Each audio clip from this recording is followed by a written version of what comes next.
네, 귀한 찬양 감사합니다. 찬양해 주신 것처럼 존귀하신 우리 주님을 항상 찬양할 수 있는 우리 모두의 삶이 될 수 있기를 주의 이름으로 축복합니다. 말씀 중에 여러 번 나눈 적이 있는 것 같은데요. 저는 어렸을 때 목사가 될 거라고 생각을 한 번도 해본 적이 없습니다. 제가 이제 신학교를 갔더니 이제 신학교에는 보통 어렸을 때부터 뭐 자의반 타의반으로 목사가 되겠다고 결심한 친구들이 보통 모여 있는데, 저는 집안 형편이 그렇게 여유롭지 않아서 그저 막연히 돈을 많이 벌고 싶다라는 생각을 하면서 고3 때까지 성장을 했습니다. 그랬던 제가 고등학교 3학년 때 여름 수련회를 가서 마지막 날 아침에 하나님의 부르심을 받고 목회자가 되는 것이 내 길인가라는 생각을 처음으로 했습니다. 이제 한 번도 그런 생각을 하지 않았다가 어느 날 아침에 그렇게 부르심을 받으면 당황할 법도 하고 그리고 거부할 법도 한데, 저는 아무렇지도 않게 그래 이게 내가 가야 될 길일 것 같다라는 생각을 했었는데, 그것은 아마 제가 그때 교회를 너무 좋아했기 때문이었던 것 같습니다. 그냥 교회에 나와서 예배를 드리고 또 사람들과 교제하고 말씀을 나누고 찬양을 하는 시간들이 하루하루가 참 행복했던 때였기 때문에, 내가 평생 교회에서 사역을 하고 교회에서 일한다고 하면 참 좋겠다라고 하는 생각이 들었고, 그래서 하나님의 부르심을 그냥 큰 거부감 없이 받아들였던 것 같습니다. 그렇게 제가 이제 20살 때 신학생이 되었는데요. 이제 그 신학생이 되면 보통 이제 다른 대학들을 다니면 그래도 다른 길을 꿈꿀 수 있지만, 보통 신학생들은 오직 한 길을 보고 달려가는 경우가 많습니다. 이게 신학 다 졸업하고 나면 이제 목회자가 되는 건데요. 그러니까 이제 20살 때부터 목사가 되어야 된다라고 하는 생각을 이제 가졌고, 그러면서 어떤 생각을 했냐 하면, 내가 나중에 어떤 교회에서 담임 목회를 할까라는 생각을 20살 때부터 했습니다. 누가 시켜줄지 안 시켜줄지도 모르는데. 근데 이제 현실을 조금씩 알면서 내가 담임 목회는 할 수 있을까라는 생각을 많이 했었던 기억이 납니다. 그런데 제가 정말 뜻하지 않게 이제 올해 김해교회에 4월 달에 부임을 했습니다. 저 개인적으로나 그리고 우리 교회 여러 가지 상황들을 봤을 때 하나님께서 하셨고 하나님께서 보내셨다라고 고백할 수밖에 없습니다. 그리고 이제 4달이 지나고 지난주에 많은 성도님들의 사랑과 긍휼로 부족한 제가 위임 목사가 되는 청빙안이 가결이 됐습니다. 그러니까 참 꿈 같습니다. 올해 2024년이 오늘까지 흘러오는 모든 그 시간들이 마치 꿈을 꾸는 것 같다라는 생각을 참 많이 하는데요. 제가 이전까지는 어떤 교회에서 내가 담임 목회를 할까를 고민했다면, 이제부터는 고민이 조금 바뀌었습니다. 이제 하나님께서 이 교회를 보내주셨고 제게 또 이 교회를 맡겨주셨기 때문에, 이제 우리 귀한 성도님들과 함께 어떤 교회를 만들어 가야 할지가 가장 중요한 고민이고 또한 가장 중요한 과제입니다. 그래서 지난 일주일 동안 새벽마다 하나님 앞에 기도했던 것이 있습니다. 제 부족함과 제 연약함과 제 모자람을 누구보다 제가 잘 알고 있고, 그리고 또 저를 그렇게 만드신 하나님께서 잘 알고 계시기 때문에 하나님께 나아가서 묻고 또 물었습니다. 어떻게 목회를 하고 어떻게 교회를 섬기고 또 어떻게 교회를 세워나가야 될지, 그렇게 묻고 기도하는 가운데에서 하나님께서 제게 주셨던 마음이 요한계시록 2장부터 3장까지 나오는 소아시아 7교회에 대한 말씀이었습니다. 이 성도들이 성경 66권 중에서 아마 가장 어려워한 책이 있다면 요한계시록이지 않을까 싶습니다. 그러나 요한계시록은 제가 이따가도 잠시 말씀드리겠지만, 당시의 시대적 상황과 배경을 이해하고 보면 이만큼 은혜로운 책도 없습니다. 그런데 이제 이 어려운 요한계시록 중에서 그래도 조금 쉽고 잘 이해가 되는 게 요한계시록 2장과 3장에 나오는 7교회의 이야기입니다. 오늘 우리가 같이 읽은 본문 요한계시록 1장 1절은 요한계시록이 어떠한 말씀인지를 분명히 선언하고 요한계시록을 시작합니다. 1장 1절에 보면 이렇게 되어져 있죠. 예수 그리스도의 계시라. 이 요한계시록은요, 예수 그리스도의 계시인데요, 원어를 보면 이 예수 그리스도의 계시라고 하는 것을 두 가지로 생각할 수 있습니다. 하나는 예수 그리스도가 주신 계시다. 또 하나는 예수 그리스도에 대한 계시다. 이게 둘 다 이제 원어적으로 의미를 가지고 있어서 이 1장 1절에 예수 그리스도의 계시다라고 하는 이 문구는 예수 그리스도께서 직접 주신 예수 그리스도에 대한 말씀이라고 할 수 있습니다. 여러분, 그래서 우리가 요한계시록을 1장부터 22장까지 읽어갈 때 잊지 말아야 될 것은 이 책은 예수 그리스도에 관한 책이다라고 하는 것입니다. 그래서 이 요한계시록을 예수 그리스도에 대한 말씀으로 하나님께서 반모선매 유배 중이었던 사도 요한에게 주셨는데요.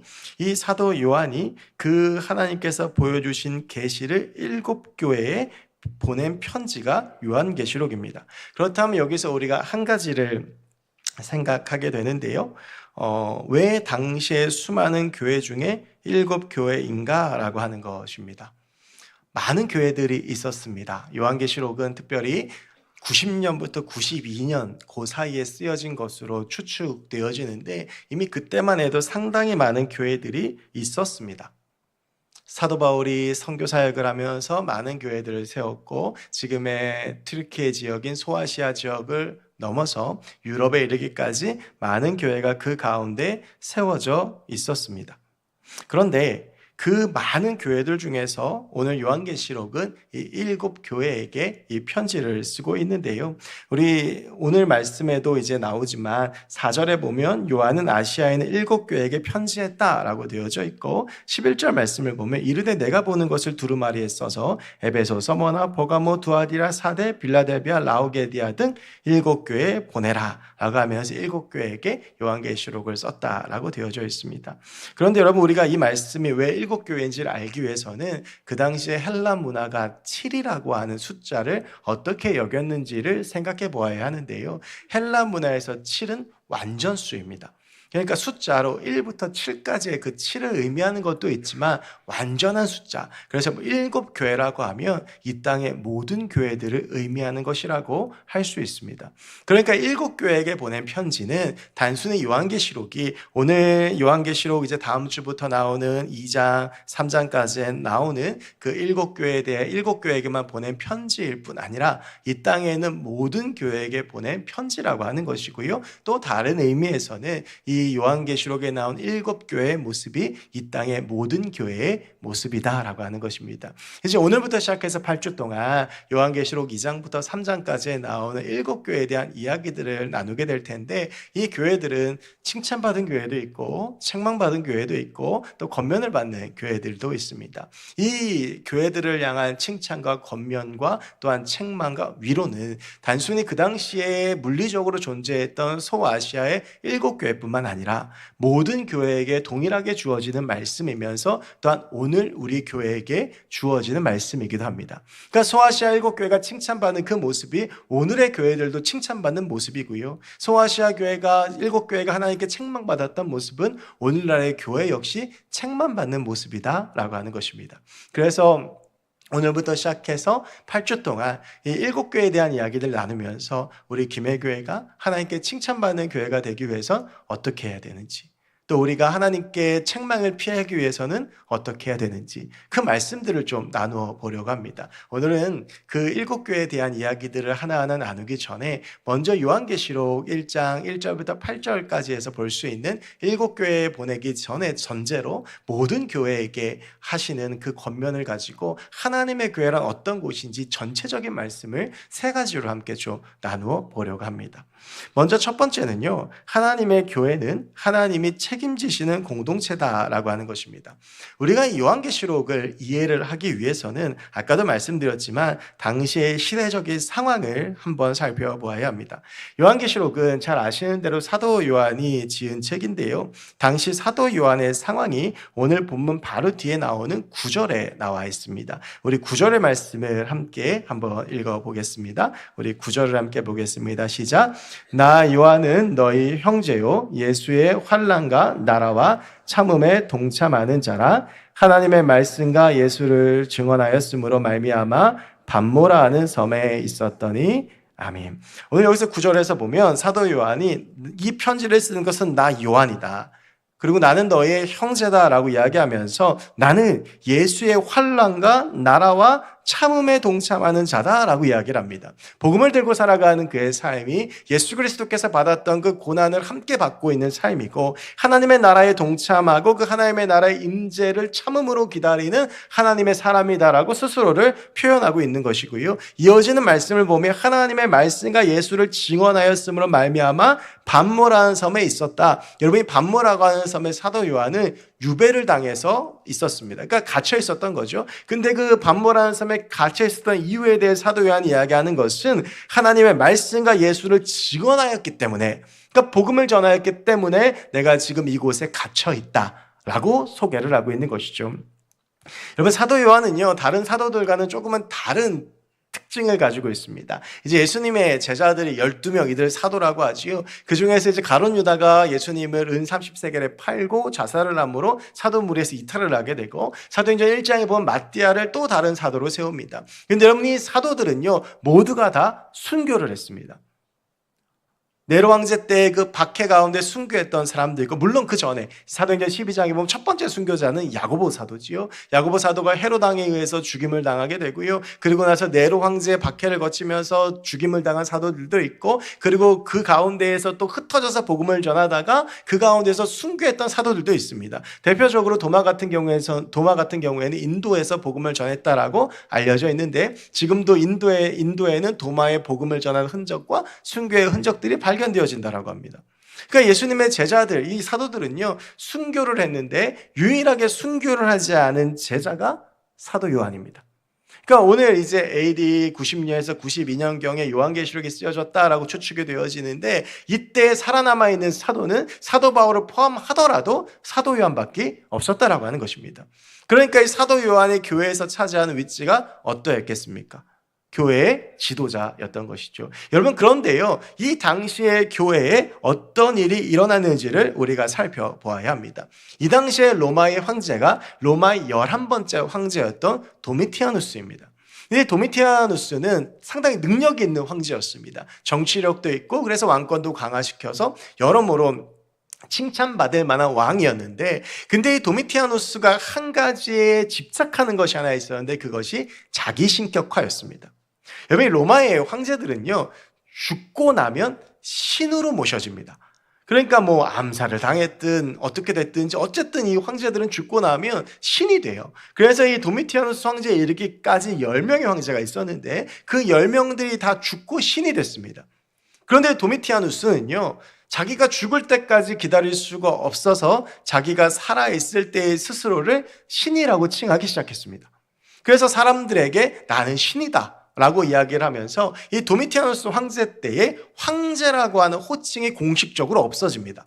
그리고 나서 이 도미티아누스의 공식적인 칭호가 뭐가 되냐 하면 라틴어로 도미니우스 에트 데우스가 됩니다. 여기서 도미니우스는 신이라는 뜻이고요. 그리고 데우스는 하나님이라는 뜻입니다. 그러니까 이 말을 우리말로 바꾸면 우리 주, 우리 하나님이라고 하는 뜻입니다. 그러니까 황제라고 못 부르게 하고 신이라고 부르게 한 거예요. 그렇게 해서 모든 사람들에게 나를 신이라고 불러라라고 이야기를 했고, 로마의 정치 체계에 있어서 가장 중요한 게 원로원이거든요. 그러니까 황제도 원로원에게 인정을 받지 못하면 어떤 것도 할 수가 없었습니다. 근데 그 원로원까지 장악을 하고 원로원도 무시하고, 그 원로원에서 연설할 때는 마치 신처럼 화려한 복장을 입고 가서 자기가 신임을 드러내면서 원로원까지 짓밟고, 결국엔 나중에 이것 때문에 도미티아누스가 반란이 일어나서 죽게 되는데요. 근데 이 도미티아누스가 내가 신이다라고 했을 때 강력한 왕권을 가지고 하니까 그 앞에서 다 벌벌벌 떨었어요. 다 이제 도미티아누스를 부를 때 아까 제가 말씀드렸던 도미니우스 에트 데우스, 당신은 우리의 주요, 당신은 우리의 하나님이다라고 이렇게 이야기를 했는데, 이 도미티아누스를 신이라고 부르는 것을 거부하는 공동체가 유일하게 딱 하나 있었습니다. 그게 교회입니다. 교회 그리스도인들은 도미티아누스를 황제라고 부르는 것을, 신이라고 부르는 것을 거부했습니다. 근데 이게 도미티아누스 황제 입장에서는 굉장히 잘된 일입니다. 왜냐하면 하나를 본보기 삼아가지고 완전히 짓밟으면서 나를 신이라고 부르지 않으면 어떻게 되는지를 보여준 거예요. 여러분, 곧 추석이 되죠. 이 추석이 되면 제가 어렸을 때는 그 TV 채널 이런 게 다양하지가 않았어요. 그러면 추석이 되면 연휴 때 보통 이렇게 영화를 합니다. 근데 이제 저희 집은 이제 아버지가 이제 채널 주도권을 가지고 계셨는데, 이렇게 영화를 보다 보면 참 그 추석 때 지루하고 재미없는 영화 영화들이 많이 해요. 근데 그때 추석 때 빠지지 않고 했던 정말 지루했던 영화가 한 편 있습니다. 혹시 뭔지 아시나요? 배너입니다. 뭐 한 3시간, 4시간씩 영화를 하는데 이거 무슨 내용인지도 모르겠고 막 흑백에 뭐 전차 타고 막 20분을 왔다 갔다 하고. 근데 여러분 그 배너를 이제 나중에 이제 중간에 이렇게 끝부분을 보시면 기독교인들이 어떻게 박해받고 핍박받았는지가 나와요. 이거보다 조금 더 직접적으로 표현하고 있는 게 비슷한 시기에 나왔던 커바디스라고 하는 영화입니다. 그 영화에 보면 이게 네로 황제 때거든요. 네로 황제 때 기독교인들이 어떻게 핍박을 당하냐 하면 예를 들면 이런 것이요. 콜로세움에 굶주린 사자를 풀어놓고 기독교인들 들여보냅니다. 그리고 나무 형틀에다 묶어놓고 불을 지릅니다. 화형을 시키는 거죠. 도미티아누스 황제 때 이런 것들이 훨씬 더 고도화되고 잔인해집니다. 예를 들면 그냥 네로 황제 때에는 나무 형틀에 매달아 놓고 불을 질렀는데요.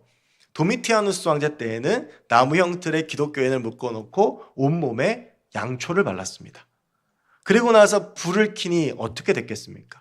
너무 잘 탔겠죠. 근데 여러분 그렇게 초를 온몸에 바르고 불태우니까 마치 이게 빛처럼 돼요. 그래서 기독교인들 한 곳에 다 모아놓고 온몸에다 초를 바르고 거기에다가 불을 다 지핀 다음에 뭐라고 얘기했냐면 우리를 떠난 로마의 신들이 돌아오는 빛이다 라고 하면서 그 앞에서 노래를 부르고 축제를 벌였습니다. 여러분 이런 식의 도미티아누스 황제 때의 엄청난 박해들이 그리스도인들에게 가해지게 되고 그때의 그리스도인들이 그전에 조금 있었지만 본격적으로 만들게 된 것이 무엇이냐 하면 우리가 잘 알고 있는 카타콤입니다. 도저히 살아갈 수가 없으니까 이제 지하로 들어가서 살아야 되겠다라고 생각을 했는데 여러분 카타콤이요 그냥 동굴이 아닙니다. 카타콤은 지하 20층까지 있습니다. 그거를 어떻게 해요? 손으로 팠습니다. 다 손으로 파서 지하 20층까지 만들고 그 안에 로마 지하에 연결된 그 카타콤이 방이 1200개였습니다. 그러니까 그렇게 들어가서 난 빛을 못 보더라도 신앙을 지키겠다고 카타콤에 들어갔던 것이 도미티아누스 황제 때 일어났던 일들입니다. 그 여러 가지 핍박과 박해 가운데에서 오늘 사도 요한이 교회 지도자로서 그렇게 핍박과 박해를 받고 있는 교회들을 향해 그리스도인들을 향해 써내려간 글이 요한계시록인 겁니다. 오늘 이 요한계시록 1장의 말씀을 통해서 사도 요한은 먼저 교회들에 대한 구체적인 권면과 그리고 본인이 본 환상을 보기 전에 우리가 그렇게 목숨 걸고 믿고 있는 하나님이 어떤 분이신지에 대해서 4절부터 6절까지 해서 쓰고 있습니다. 우리 1장 4절부터 6절까지의 말씀을 같이 함께 읽어보겠습니다. 시작. 요한은 아시아에 있는 7교회에 편지하노니 이제도 계시고 전에도 계셨고 장차 오실 이와 그의 보좌 앞에 있는 7영과 또 충성된 증인으로 죽은 자들 가운데에서 먼저 나시고 땅의 임금들의 머리가 되신 예수 그리스도로 말미암아 은혜와 평강이 너희에게 있기를 원하노라. 우리를 사랑하사 그의 피로 우리 죄에서 우리를 해방하시고 그의 아버지 하나님을 위하여 우리를 나라와 제사장으로 삼으신 그에게 영광과 능력이 세세토록 있기를 원하노라. 아멘. 지금 요한이 아시아에 있는 7교회에게 편지하는데 이 편지를 쓰게 하신 이가 누구냐 하면 이제도 계시고 전에도 계셨고 장차 오시리 이 세상을 만드시고 다스리는 삼위일체 하나님 그 중에서도 성부 하나님을 이야기하고 있습니다. 여러분 하나님이요 이전에 지금도 계시고 이전에도 계셨고 앞으로도 계신다라고 한 이 말을 요약하면 시간과 역사의 주관자가 하나님이시라는 뜻입니다. 비록 이 땅에 있는 권력자들이 우리의 목숨을 뒤흔들고 그들이 이 세상을 마음대로 하는 것처럼 보여도 사실은 그 이면에서 이 세상을 다스리시고 이끄시는 분이 하나님이시라고 사도 요한이 고백하고 있는 것이죠. 이어지는 보좌 앞에 있는 7영은 성령을 말합니다. 근데 왜 7영이냐? 여러분 아까 제가 헬라 문화에서 가지는 7이라는 숫자에 대해서 말씀을 드렸죠. 보좌 앞에 있는 7영, 즉 성령은 완전하신 영이고 풍성하신 영이고 충만하신 영이라는 뜻입니다. 그 성령이 우리와 함께하고 계시고 마지막으로 충성된 증인으로서 죽은 자들 가운데 먼저 나와서 첫 부활의 증인 되셨던 땅의 임금들의 머리가 되신 예수 그리스도 그분을 말미암아 은혜와 평강이 너에게 있기를 원하오니 우리를 사랑하사 그의 피로 우리 죄에서 우리를 해방하신 분이시다라고 하는 것입니다. 예수님이 어떤 분이시냐 하면 모든 죽음을 이기시고 첫 열매가 되신 그분이 이 땅의 임금들의 머리가 되셔서 비록 우리를 저 도미티아누스 황제가 죽이려고 하고 박해하는 것처럼 보이지만 사실은 그 역시도 하나님의 손 안에 있고 그래서 우리가 결국 그분을 바라보면 승리하게 될 것이다라고 하는 것을 사도 요한이 이야기하고 있다라고 하는 것이죠. 여러분 이것이요 이 교회를 세우신 하나님이시다라고 하는 것입니다. 하나님의 교회는요, 바로 이 삼위일체 하나님께서 직접 세우신 공동체이신 겁니다.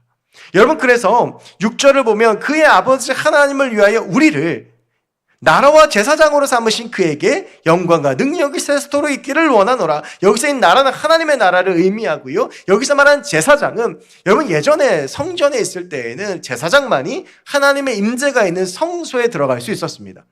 그런데 예수 그리스도께서 십자가에 달려 죽으실 때 성소의장 위에서 아래로 찢어지면서 주의 보혈로 우리도 주의 성소 가운데 들어갈 수 있게 되었고, 우리 모두가 다 하나님의 임재를 경험할 수 있게 되었습니다. 이것이 무엇입니까? 이것이 교회인 거예요.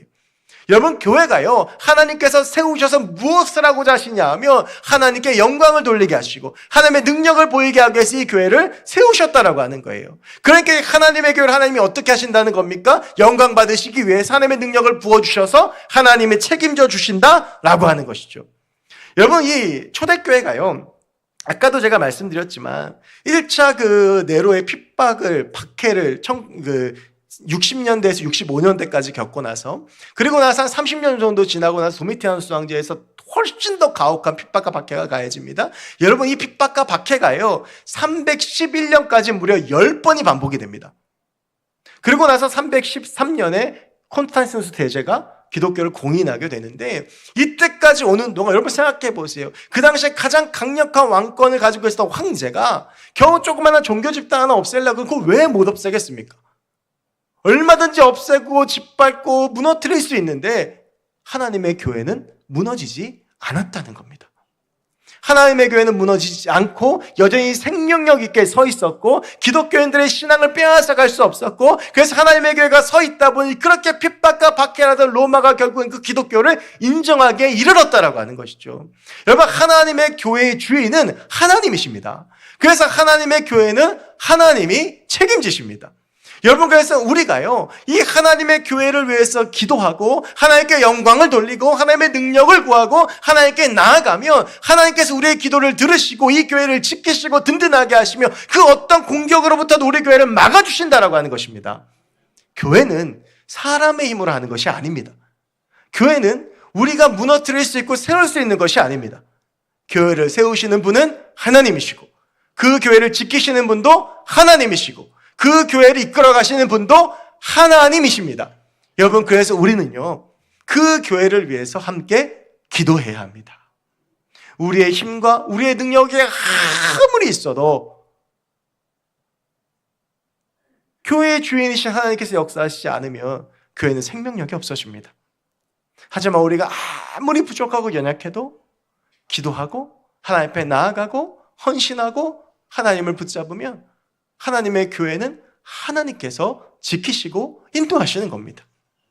여러분, 그 당시에 기독교인들, 지하에 손으로 땅을 파가지고 그 깊숙이 들어가야 살 수 있었던 그들이었지만, 그들이 그 지하에 숨어서 기도하고 하나님께 매달렸을 때 하나님은 그 기도를 들으시고 하나님의 교회를 세워주셨습니다. 여러분, 우리 김해교회의 주인은 하나님이신 줄로 믿습니다.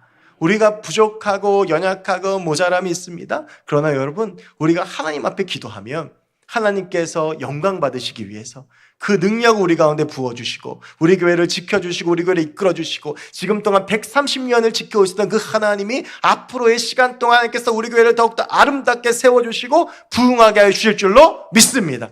교회를 위해서 기도하고 헌신하고 하나님께 이 교회를 맡겨드리고 함께 기도하며 나아가서 이 교회를 든든히 세워나가는 저와 여러분, 우리 모든 김해교회 성도들이 되었으면 좋겠습니다. 여러분, 두 번째는요, 하나님의 교회는 증인 공동체입니다. 오늘 본문을 읽다 보면 2절에 요한이 자기가 본 것을 다 증언했다라고 되어져 있고요, 5절을 보면 예수께서는 충성된 증인이라고 말하고 있습니다. 증언하는 것이 증인이니까 같은 의미이죠. 3절을 보면 읽는 자, 듣는 자, 기록된 것을 지키는 자, 즉 자기가 보고 들은 것을 지키는 증인의 삶을 살아가는 자는 복이 있다라고 선언하고 있습니다. 교회의 머리가 되시는 예수 그리스도께서는 오늘 사도 요한이 5절에서 선포하는 것처럼 충성된 증인이셨습니다. 우리 주님께서 복음서에서 보이셨던 모습을, 하셨던 사역을 두 가지로 요약하면, 하나는 치유 사역이고 하나는 말씀 사역이었습니다. 근데 이 치유 사역과 말씀 사역 가운데, 특별히 말씀 사역 가운데 우리 주님께서 자주 만나셨던 문제가 바리새인들, 사두개인들, 서기관들, 이 유대인들과의 논쟁이었습니다. 특별히 안식일 논쟁 같은 경우가 그런 경우가 되겠죠. 그런데 여러분, 우리가 그냥 이것들을 문자로 읽어서 그냥 서로 생각이 다르니까 토론할 수 있겠지, 서로 생각이 다르니까 뭐 의견이 부딪힐 수 있겠지라고 생각할지 모르겠지만, 그 당시에 율법을 가지고 바리새인이나 사두개인들과 논쟁한다라고 하는 것은 목숨을 내놓아야 되는 일입니다. 결국 그 일 때문에 예수님께서 십자가에서 죽으신 거예요. 그들이 가지고 있는 헤게모니와 그들이 가지고 있는 권력에 예수님께서 도전하신 것입니다. 그런데 예수님께서는요, 절대 타협하지 않으십니다. 내가 아는 것, 내가 경험한 것, 내가 믿는 것, 그것들과 다른 것들을 타협하지 않으십니다. 상해드린 공의 앞에 예수님께서 잡혀서 쓰셨습니다. 묻습니다. 네가 유대인의 왕이냐? 여러분, 이때요, 한마디만 하면 삽니다. 아니요. 아유, 내 제자들이 좀 오버를 했습니다. 그 정도까지는 아닙니다. 사람들이 날 그렇게 부르더라고요. 근데 나 아닙니다. 라고 얘기했으면 예수님 사실 수 있는데, 예수님께서 그렇게 말씀하지 않으시죠. 네가 유대인의 왕이냐고 묻는 그들의 질문에 네가 말하였다, 네 말이 맞다라고 이야기를 합니다. 그래서 결국 예수님께서 십자가에서 달려 죽으셨습니다. 여러분, 예수님은 자신이 보고 듣고 알고 경험한 것들과 타협하지 않으시고 증언하시는 증인의 삶을 사셨습니다. 사랑하는 여러분, 하나님의 교회는 증인 공동체이고 우리는 그 공동체에 속한 증인입니다. 그래서 우리는 우리가 본 것, 들은 것, 경험한 것을 어떠한 상황 속에서도 증언해야 되고, 그 길 가운데 핍박이 있고 박해가 있고 내가 포기하고 생각하고 내려놓아야 할 것이 있어도 우리는 충성된 증인으로서 살아가야 합니다. 여러분, 그럼 우리가 전해야 될 것, 우리가 받은 것은 무엇입니까? 하나는 예수 그리스도의 사랑이죠. 가난하고 연약하고 소외받은 자를 돌보시고 살리셨고 그들의 친구가 되어주던 예수 그리스도의 사랑, 어떠한 경우가 있어도 우리의 삶으로 그 예수 그리스도의 사랑을 보여주고 예수 그리스도의 사랑을 증언해야 됩니다. 우리의 삶 가운데 예수 그리스도의 사랑이 발견되어져야 합니다. 또 하나는 예수 그리스도께서 타협하지 않고 전하셨던 하나님의 진리, 천국 복음입니다. 예수 그리스도를 믿으면 구원받고 그분 안에 구원이 있고 그분 안에 생명이 있음을 우리의 삶으로, 우리의 입술로, 우리의 행위로 증언해야 되는 것이죠. 여러분, 우리가 이렇게 증인으로서의 삶을 살아가는 것은 결코 쉽지가 않습니다. 사랑이 없는 세상 가운데 예수의 사랑을 가지고 살아가는 것, 내가 희생하고 포기하고 내려놓아야 될 것이 그만큼 많다는 것을 의미합니다. 내가 천국 복음을 전하고 예수 그리스도를 이야기하다가 왕따가 될 수 있고 따돌림을 당할 수도 있고 손가락질을 받을 수도 있고 때론 핍박과 박해를 받을 수도 있습니다. 이제 얼마 안 있으면 추석이 다가오는데 아직도 추석에 이 집안 문제가 정리되지 않아 제 차례 문제 때문에, 재산 문제 때문에, 이런 여러 가지 종교적인 문제들 때문에 집안에서 다툼도 있고 싸움도 있을 수 있습니다. 그런 가정 가운데에서 예수 그리스도에 대해서 그 복음을 지키고 이야기하는 거 결코 쉬운 일이 아닙니다. 여러분, 그런데요, 오늘 이 말씀을 받아드는 초대교회의 입장에서 한번 생각해 보십시오. 충성된 증인으로 살아가다가 화형을 당할지도 모르고 사냥개나 사자들의 밥이 될지도 모르고, 여러분, 그리고 이 당시에는요, 내가 예수를 믿으면 내 자녀가 예수를 안 믿어도 같이 죽였습니다. 내가 예수를 믿으면 내 부모가 예수를 안 믿어도 같이 죽였습니다. 나 하나 때문에 온 가정이 다 죽임을 당해야 될 수도 있습니다. 그런데 그런 이들을 향해서 이 사도 요한이 하는 말은 대충 타협하라는 말이 아니라 너희도 예수처럼 충성된 증인으로 살아가야 된다라고 하는 것입니다. 목숨 내어놓고 증인으로 살라고 권면하고 있는 것이죠. 여러분, 이것은 우리가 증인으로서 살아가는 삶이 얼마나 중요한지를 보여줍니다. 여러분, 그렇게 증인으로 살아가며 그 앞에서 목숨을 잃었던 그들의 신앙 때문에 오늘의 교회가 서 있는 겁니다. 터툴리안이 이야기했던 것처럼 순교자의 피가 교회의 씨앗인 것처럼 그들이 그렇게 목숨을 걸고 신앙을 지켰기 때문에 세상의 권력이 교회를 찍어 누르려고 할지라도 교회가 지금까지 생명력 있게 서 있는 것입니다. 우리가 예수 그리스도의 증인으로 살아가면 우리를 통해 생명의 역사가 일어납니다.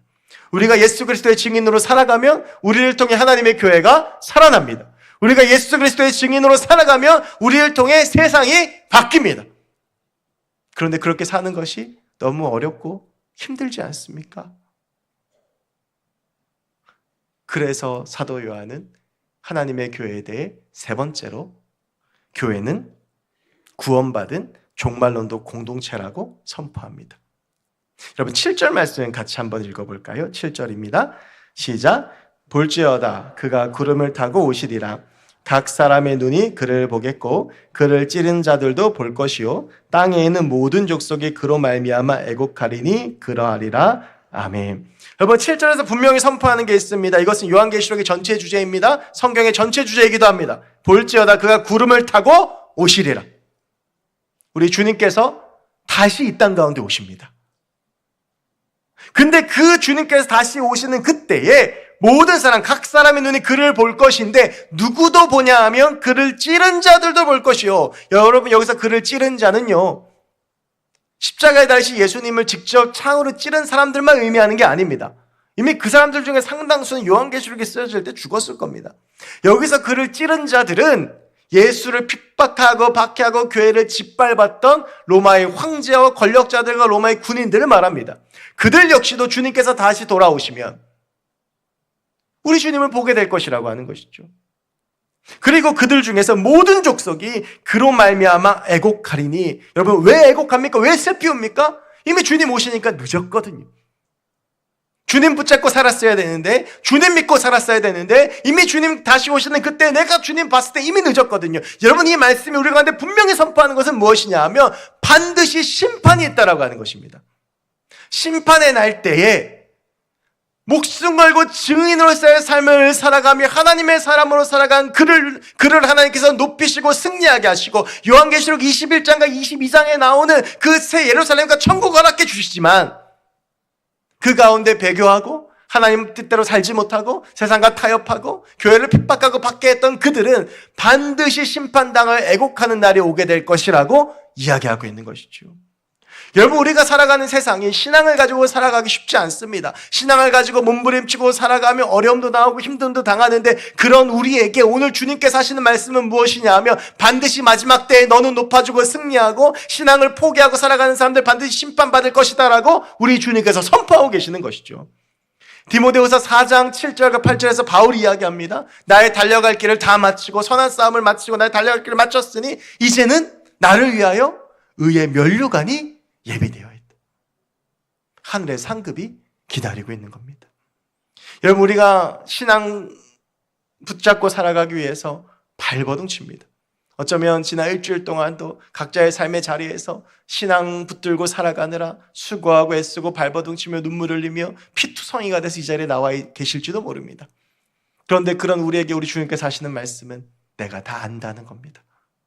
그리고 구름 타고 주님 다시 오실 때 그 상처 있는 자들이 영광스러운 자리로 올라가고 그들을 통해서 하나님께서 영광을 받으실 것이라고 약속하고 있습니다. 여러분 신앙을 가지고 살아가는 것이 죄된 세상에서 얼마나 어렵고 힘이 듭니까? 그런데 그런 우리와 하나님이 함께 하시고 그런 우리의 삶 가운데에서 하나님은 영광 받으시겠다고 말씀하고 계십니다. 저는 우리 김해교회가 또 우리 모든 성도들이 이 인생의 길을 살아가면서 어렵고 힘든 일들이 있고 포기하고 내려놓아야 되는 것들이 있고 신앙을 가지고 살아가다가 정말 이러다 죽을 것 같다는 생각이 들 때도 있지만 포기하지 않고 우리 주님 붙잡고 나아가서 주의 이름으로 승리하는 우리 교회와 성도들이 됐으면 좋겠습니다. 제가 김해교회 오고 나서부터 새벽에 꼭 하는 기도가 하나 있습니다. 하나님 우리 모든 성도들과 반드시 다시 천국에서 만나게 해주십시오. 인생의 길을 걸어가면서 포기하고 싶을 때도 있고 떨어지고 싶을 때도 있고 다 놔버리고 싶을 때도 있고 시험 들 때도 있고 아플 때도 있지만 하지만 우리 주님께서 우리를 알고 계시고 우리 주님께서 반드시 우리를 이기게 하실 것이라는 그 사실, 우리 주님께서 우리를 위하여 의의 면류관을 예비하셨다는 그 사실 우리가 분명히 확신하고 믿으며 새 예루살렘을 향하여 하나님의 나라를 향하여 한 걸음 한 걸음 담대히 걸어나가는 저 여러분들이 됐으면 좋겠습니다. 하나님께서 우리의 삶을 통해 영광 받으시고 우리의 삶 가운데 하나님의 은혜를 부어주실 줄로 믿습니다. 주와 함께 승리한 우리 모두가 되시길 주의 이름으로 간절히 축원합니다. 기도하겠습니다. 하나님 감사합니다. 오늘 요한계시록의 7교회에 대한 이야기들을 나누기 전 먼저 이 교회를 향하는 하나님의 말씀을 함께 나누었습니다. 오늘 이 말씀을 마음에 새기고 하나님의 교회로 살아가기에 너무나도 벅차고 힘들 때도 있지만 승리의 그날을 생각하고 나를 이기게 하실 주님을 기억하며 주와 함께 나아가는 우리 모두가 되게 하여 주시옵소서. 감사드리며 모든 말씀 예수 그리스도의 이름으로 기도하옵나이다. 아멘.